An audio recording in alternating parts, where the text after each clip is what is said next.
Hey guys, welcome back to the channel. Today we're going to talk about Scanlines.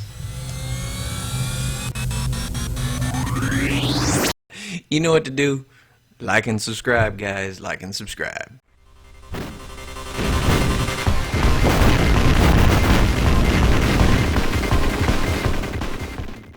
Ever since HD TVs came out, there's been a craving for Scanlines. Even if you play games on your NES Classic or Switch or Raspberry Pi, then you've seen overlays and CRT filters that are meant for bringing back those nostalgic CRT images filled with them.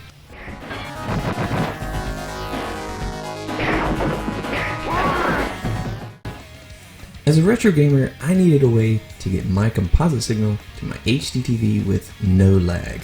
So my first major purchase was the OSSC, which I use for all my component output consoles. And later, I purchased the RetroTnk2x for my S-Video and composite output consoles. The only complaint I had really with the RetroTnk2x was its lack of scanlines, but now the 2X Pro is here, and among a few firmware updates and a new physical redesign, the ability to have scanlines is now included.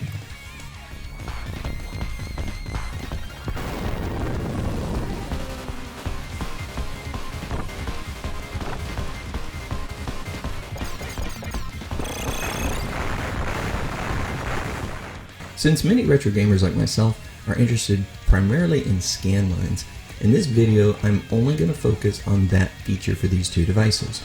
And I've had my OSSC for about a year now and have been very happy with its robust scanline features. But how does the new scanline feature from the RetroTnk2x Pro stack up? So for today's comparison, I'll be using my favorite retro console of all time. That's right, the Sega Genesis.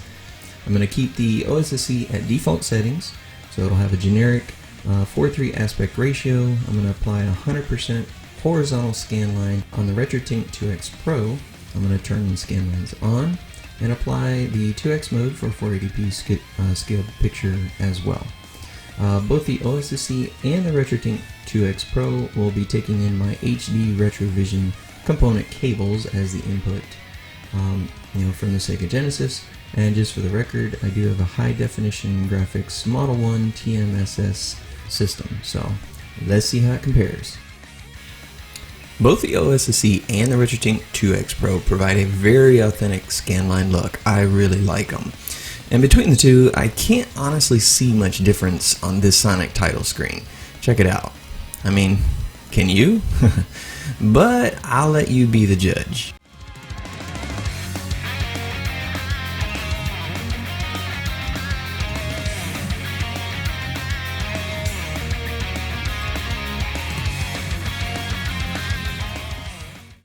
One thing I did notice in this still is that the grass on the bottom on the OSSC is just a little bit sharper, and I think that's because the scan lines are a little bit more crisp. They're not as thick, but at this point we're splitting hairs. Well, grass blades. Well, whatever. Let's keep rolling.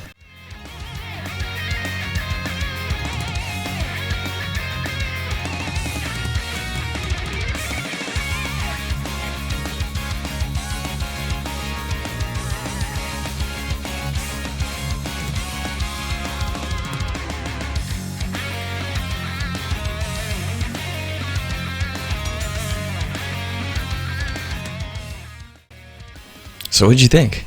Capturing scanlines is actually a pain in the butt, but I can tell you that this video represented the scanlines pretty dang close. So head to head, the RetroTnk2x Pro and the OSSC scanlines I think are marginal differences at best. In real life, I will say this, the RetroTnk2x Pro did have a slightly darker image, and I'm not sure if that had anything to do with, just my television adjusting to the different signal or not. I'm not really sure.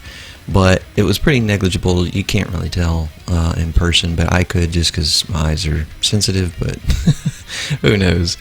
Anyway, guys, let me know in the comments below what you thought.